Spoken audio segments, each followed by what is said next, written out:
dengan NIM 251505133. Melalui video kali ini, saya akan menjelaskan terkait dengan cara merakit atau menyusun komponen komputer di motherboard. Nah, langsung saja di sini sudah ada komponen yang pertama, yaitu komponen yang terpenting, yaitu adalah motherboard. Di mana motherboard di sini berfungsi untuk sebagai papan utama dari komputer untuk menghubungkan dan mengatur kerja seluruh komponen di prosesor, RAM, dan perangkat lainnya. Adapun beberapa komponen yang tersusun di motherboard antara lain, yang pertama yaitu adanya prosesor, di mana prosesor ini sering disebut sebagai otak komputer karena memiliki fungsi untuk mengolah data, menjalankan instruksi, dan mengendalikan semua aktivitas yang dilakukan oleh komputer. Nah, di sini saya mempunyai prosesor dengan tipe Intel Core Duo dengan kecepatan 2,4 GHz. Nah, komponen yang kedua yaitu ada fan cooler, di mana fan cooler di sini fungsinya untuk mendinginkan prosesor dengan cara membuang panas yang dihasilkan saat prosesor bekerja, sehingga suhu tetap stabil dan tidak menghasilkan overheat. Jadi di sini seperti yang kita lihat, fan cooler di sini untuk atasnya itu berbentuk seperti kipas, dan pada masing-masing ujung di fan cooler ini terdapat tempat pengait untuk nanti dipasang di motherboard. Komponen selanjutnya di sini saya mempunyai RAM atau yang sering kita kenal dengan sebutan random access memory. Fungsinya yaitu untuk menyimpan data sementara. Nah, di sini saya mempunyai RAM dengan kapasitas 1 GB dengan tipe DDR2. Biasanya untuk dipasang di komponen motherboard biasanya digunakan 2 RAM. Komponen selanjutnya di sini saya mempunyai PCI, di mana PCI di sini berfungsi untuk menghubungkan perangkat tambahan, salah satunya adalah jaringan. Nah, pada PCI yang saya pegang ini mempunyai kecepatan sebesar 54 Mbps dan berfungsi untuk menghubungkan komputer ke jaringan internet. Komponen selanjutnya di sini saya mempunyai hard disk, yaitu berfungsi sebagai penyimpanan permanen. Contohnya seperti data tetap ada walaupun kondisi komputer sedang dimatikan. Saya mempunyai hard disk dengan kapasitas 160 GB dan tipe soket SATA. Selanjutnya saya mempunyai kabel SATA. Di sini kabel SATA-nya berwarna merah yang berfungsi untuk menghubungkan antara komponen hard disk ke motherboard-nya. Selanjutnya di sini juga saya mempunyai DVD, yaitu sebagai media penyimpanan data. Selanjutnya di sini ada kabel IDE, di mana fungsi kabel IDE ini untuk menghubungkan DVD ke motherboard agar nanti data dapat ditransfer. Nah, selanjutnya di sini saya mempunyai baterai CMOS. Di sini baterai CMOS-nya berbentuk seperti lingkaran yang mempunyai fungsi untuk menghantar listrik sementara. Selanjutnya komponen yang terakhir yaitu saya mempunyai power supply, di mana power supply di sini berfungsi untuk mengubah daya AC menjadi daya DC, dan kedepannya untuk menyuplai seluruh komponen komputer pada motherboard. Nah, itu dia seluruh komponen yang nantinya akan saya pasang di motherboard. Nah, untuk tahap selanjutnya langsung saja kita masuk ke tahap perakitan.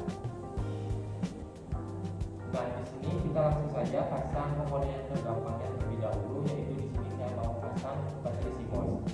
Nah, kalian untuk pasang baterai CMOS ini cukup sederhana dengan cara memasukkan baterai CMOS ke slot yang berwarna hitam khusus untuk slot baterai CMOS. Nah, selanjutnya kita akan memasang prosesor. Namun sebelum memasang prosesor, kita harus buka terlebih dahulu kunci dari tempat prosesor ini dengan cara kalian tekan besi yang paling ujung dan diarahkan keluar, lalu ditarik ke atas, dan kita langsung saja buka tempat dari prosesornya ini. Kemudian langsung saja kita ambil prosesornya. Di sini ada tips untuk memegang prosesornya, tidak boleh kalian kena yang kuningan pada permukaan bagian bawah ini. Jadi kalian bisa memegang prosesor di sisi luarnya saja. Setelah kita ambil prosesor, kita bisa saja langsung masukkan prosesor ke dalam tempat yang sudah disediakan. Nah, di sini itu terdapat 2 cekungan dan ada cekungan yang berwarna hitam. Nanti cekungan tersebut akan dihadapkan ke depan. Setelah semuanya terpasang, lalu kita tutup pengunci prosesornya dan kita kunci prosesor dengan cara menekan ke bawah dan dimasukkan kuncinya.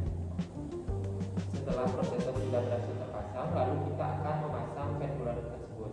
Nah, jadi pada bagian bawah fan cooler di sini, jika kalian punya pasta, kalian bisa oleskan sedikit pasta pada permukaan bawah dari fan cooler tersebut. Namun dikarenakan saya di sini tidak mempunyai pasta, jadi langsung saja kita pasang fan cooler ke motherboard. Nah, dapat kita lihat bahwa di motherboard ini terdapat 4 lubang untuk mengaitkan keempat sisi atau 4 pengait yang dipunyai oleh fan cooler tersebut. Langsung saja kita bisa pasang.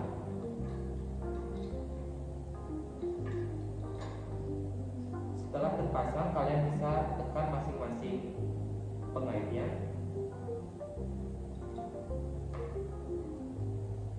Jika kalian mau mengunci fan cooler tersebut, kalian bisa putar ke kanan.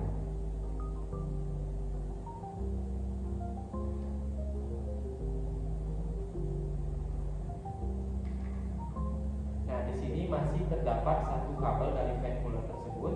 Di sini akan kita masukkan ke soket CPU fan. Jadi masukkan saja kabel ini ke CPU fan. Namun di sini kan terdapat cekungan di kabelnya. Kita perhatikan juga di CPU fan-nya agar nanti kabel bisa terpasang dengan baik. Selanjutnya di sini kita akan masang RAM untuk di motherboardnya. Di sini cara memegang RAM itu tidak boleh kalian mengenai tangan kalian di kuning yang ada di bawah ini, dan perhatikan di sini terdapat cekungan di RAM tersebut, dan kita cocokkan cekungan ini di slot motherboard yang berwarna biru. Jika sudah, nanti kalian bisa langsung saja pasang dan kalian tekan ujung dari RAM tersebut. Tekan sampai berbunyi klik. Jika sudah berbunyi klik, berarti menandakan RAM sudah terpasang dengan baik. Nah, di sini saya kebetulan masih mempunyai lagi satu RAM. Kalian boleh memakai 1 atau 2 sesuai dengan kebutuhan kalian. Jadi di sini karena masih ada lagi 1, jadi saya pasang saja. Cara masangnya juga sama. Pasang dan tekan kedua ujungnya agar sampai berbunyi klik.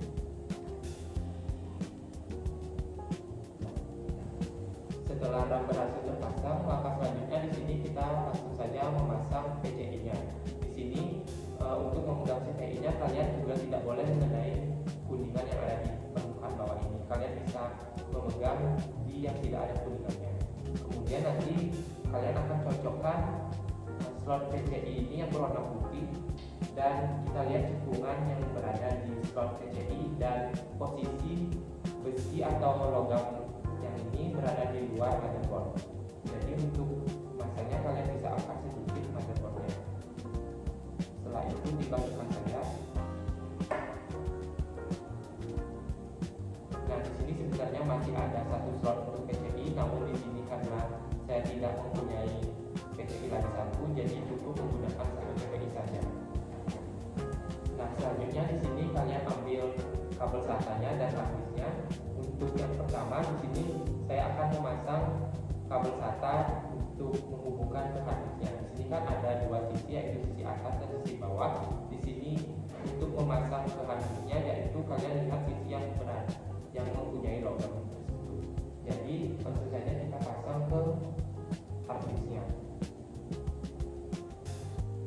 Nah, untuk kabel yang lagi satu kita akan pasang di soket SATA. Di sini soket SATA-nya terdapat 4, ada SATA kosong, SATA 1, SATA 2, dan SATA 3. Namun di sini saya akan pasang di SATA kosong. Nah, selanjutnya kita akan memasang DVD dengan menggunakan kabel IDE. Nah, di sini pada kabel IDE ini terdapat 2 ujung konektor, di mana satu berwarna hitam dan satu berwarna biru. Untuk yang berwarna hitam ini akan kita pasang di DVD-nya, dan untuk yang warna biru kita akan pasang di motherboard-nya. Langsung saja kita pasang DVD dan kabel IDE-nya. Di sini kalian bisa lihat ada cekungan di DVD-nya, dan kita harus perhatikan agar bisa kabel IDE-nya terpasang dengan baik.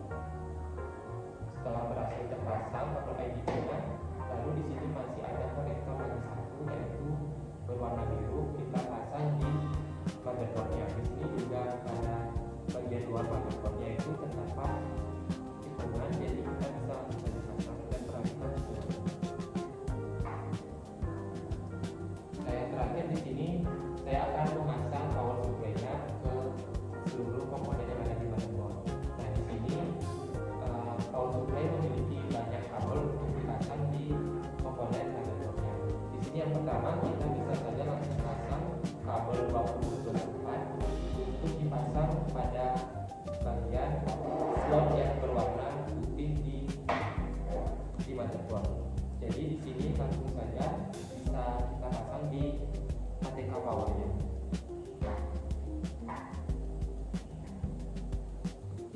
Nah, untuk kabel yang mempunyai 4 pin atau kabel yang paling kecil, di sini saya akan pasang di slot ATK CPU. Jadi langsung saja pada bisa pasang. Nah, di sini masih terdapat 3 kabel yang tersisa, di mana di sini yang pertama kita pasang di hard